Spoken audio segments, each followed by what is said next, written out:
Alhamdulillah kita bisa bermuajahah walaupun sebelumnya dengan Kang Imam ini belum pernah kenal, cuma melalui WA saja. Tadi malam kami pulang jam 1 malam. Jadi kami awali, mohon maaf, silaturahimnya tidak bisa lama-lama. Mohon tidak kecewa. Nanti bisa disambung lagi kok. Apakah acara bulanan atau acara yang lainnya. Baik, tentunya bertanya-tanya, walaupun tadi sudah disebutkan nama, supaya lebih akrab lagi, maka yang pertama yang ingin kami sampaikan adalah ta'aruf, kenalan. Dalam rangka peringatan Maulid ini, salah satu tujuan kita diciptakan oleh Allah yaitu lita'arufu, untuk saling mengenal. Dan alhamdulillah kami didampingi istri tercinta ini yang duduk di dekat pintu, selalu menemani dakwah kemana-mana. Kembali kepada ta'aruf supaya tidak asing, kami masih asli Cirebon. Kalau bicara silsilah gampangnya begini, dari mulai Syekh Syarif, Sunan Gunung Jati, turun Pangeran Pasarean. Insya Allah sudah paham semua orang Cirebon ya, tapi kadang-kadang lupa kan gitu. Pangeran Pasarean, beliau dinamakan Pangeran Pasarean karena lahir di saat ibunya sudah ada di Pasarean. Kemudian turun lagi Panembahan Ratu, di Cirebon, Panembahan Wilayah.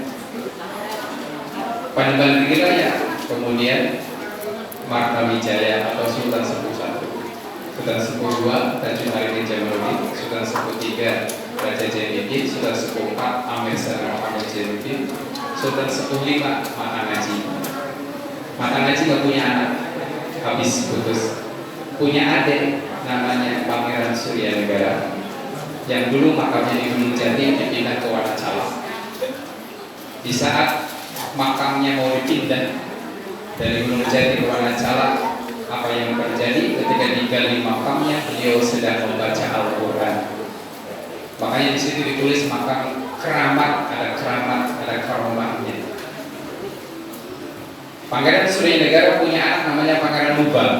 Waktu melawan Belanda dikenal Pangeran Lubang karena ditembak tubuhnya berlubang-lubang, walaupun namanya Pangeran Suryakusuma. Punya anak lagi namanya Pangeran Adireja Martakusuma yang diutus ke arah Kuningan, Cilimus. Pangeran Adireja Martakusuma kemudian punya anak Pangeran Rahmat Agung Martakusuma, punya anak Pangeran Wigunda Tawijaya Martakusuma, punya anak Pangeran Hasan Tawijaya Martakusuma. Salah satu zuriyah Pangeran Hasan Tawijaya Martakusuma itu Al-Khudori. Al-Khudori itu ayah kami. Ayah kami lahiran Cilimus. Kalau main ke Cilimus, Taman Cilimus, ada di situ diabadikan nama Geraha Satyawana. Satyawana itu nama lain dari Pangeran Adireja Martakusuma. Ingat kakeknya di Wanacala, di sini dibuatkan ke Wanacala Satyawana. Akhirnya menyamar dengan nama Satyawana. Di Cilimus dikenal Buyut Satyawana.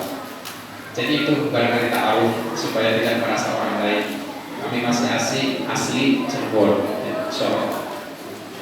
Baik, karena waktu tidak lama, kita ambil beberapa poin yang terpenting dari apa yang sudah dicontohkan oleh Nabi kita Nabi Muhammad SAW. Dan yang namanya ilmu itu jangan cuma di otak, jangan cuma di awam-awam, tapi diamalkan. Ini yang paling berat. Siap? Siap diamalkan? Kok sepi? Insya Allah. Siap diamalkan? Insya Allah. Baik, karena kita kita berada di masjid, maka yang akan kami sampaikan yang ada kaitannya dan dengan masjid. Tentunya tidak lepas dari apa yang dicontohkan oleh baginda Nabi Shallallahu Alaihi Wasallam. Makanya misi kami itu diantaranya dalam rangka silaturahim dakwah ini bagaimana menghidupkan masjid. Yang kedua, bagaimana yang sudah sholat jadi sholat berjamaah. Yang ketiga, yang tidak sholat jadi sholat. Itu saja simpel.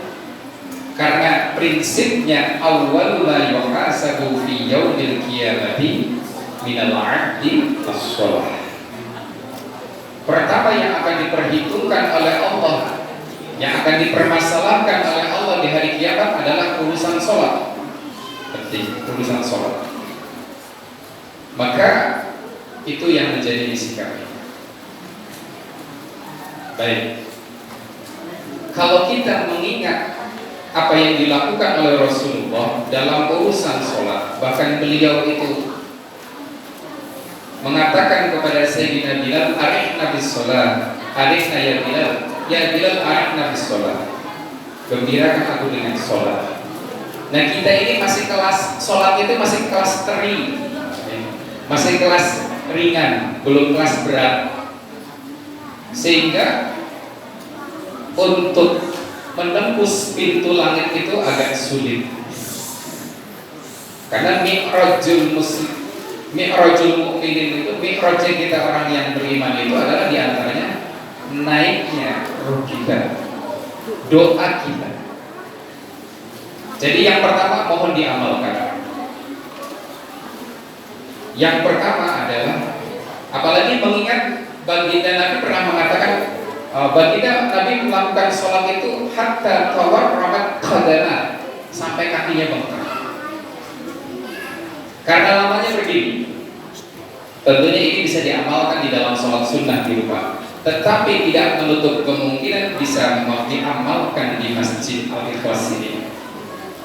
Karena beberapa masjid setelah kami sampaikan mau mengikuti.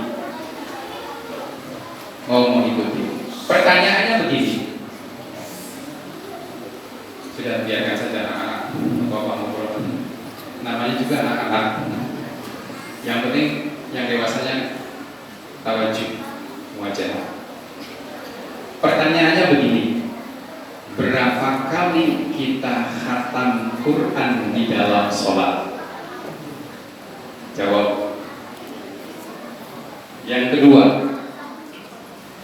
sudahkah sholat kita menimbulkan karomah? Yang ketiga, dua saja dah.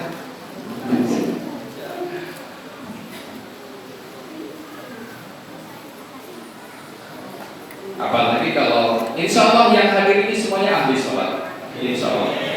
Cuman kalau boleh saya tanya, Bu, rukun sholat ada berapa, Bu?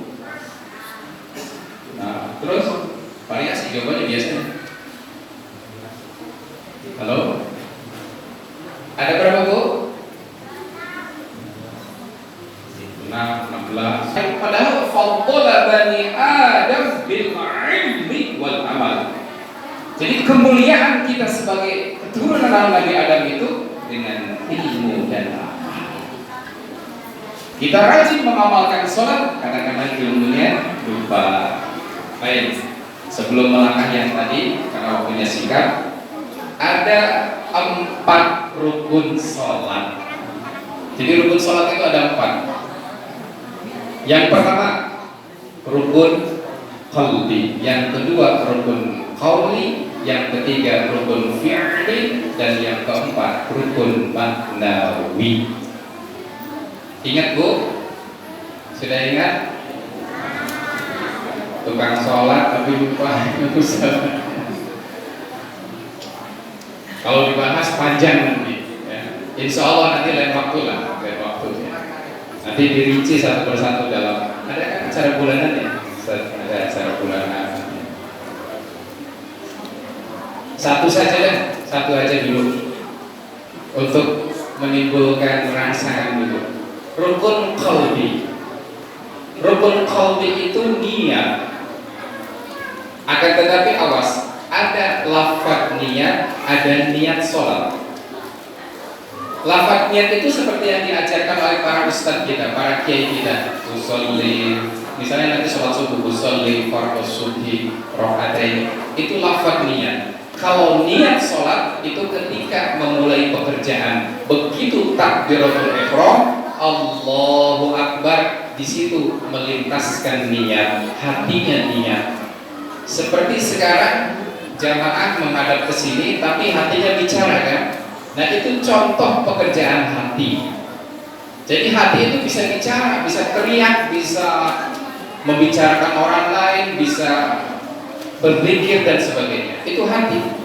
Makanya hadir di majelis ini, di maulid ini, niatkan niat yang banyak. Kalau niatnya banyak, urusan hati, maka pahalanya banyak. Kalau niatnya satu, pahalanya satu. Lintaskan niat yang banyak. Jadi sholat itu niat pada saat memulai pekerjaan sholat. Makanya jangan sampai ada orang Cirebon, orang di sini, makan si calon, gara-gara tidak bisa niat sholat, jadi tidak sholat, kan begitu. Baik, itu nanti pembahasan tersendiri dalam urusan sholat. Ini contoh saja. Maka hati ini sangat dahsyat, urusan hati ini. Bahkan kita yang ahli sholat saja kadang-kadang hati kita itu masih begini, awas. Biarpun kita rajin sholat, tapi hatinya masih ada dendam, ada benci, awas. Nah, ini salah satu, kan ada kisahnya. Pembahasan di dalam berjanji misalnya bab 1, bab 2 itu bagaimana Nabi Muhammad dibersihkan hatinya. Baik, kembali kepada tadi, mohon diamalkan. Berapa kali kita khatam Quran di dalam sholat? Jawabnya berapa kali? Apalagi ini Qurannya berapa? Bagaimana solusinya? Kan begitu. Termasuk hikmah dari sholawat. Pernahkah kita berpikir kira-kira orang tua kita yang sudah meninggal dunia itu dapat nikmat kubur apa siksa kubur? Jadi sama. Bagaimana caranya agar kita mengetahui orang tua kita yang sudah di barzakh itu apakah mendapat nikmat kubur atau siksa kubur? Karena ini bagian daripada bakti kepada orang tua. Ingat, berbakti kepada orang tua bukan saja di saat hidup, tetapi di saat meninggal untuk tetap bakti. Sebab berbakti kepada orang tua itu disejajarkan, dibandingkan berbanding lurus ya, dengan beribadah kepada Allah. Wa qadha rabbuka alla ta'budu illa iyyah wa bil walidaini ihsana.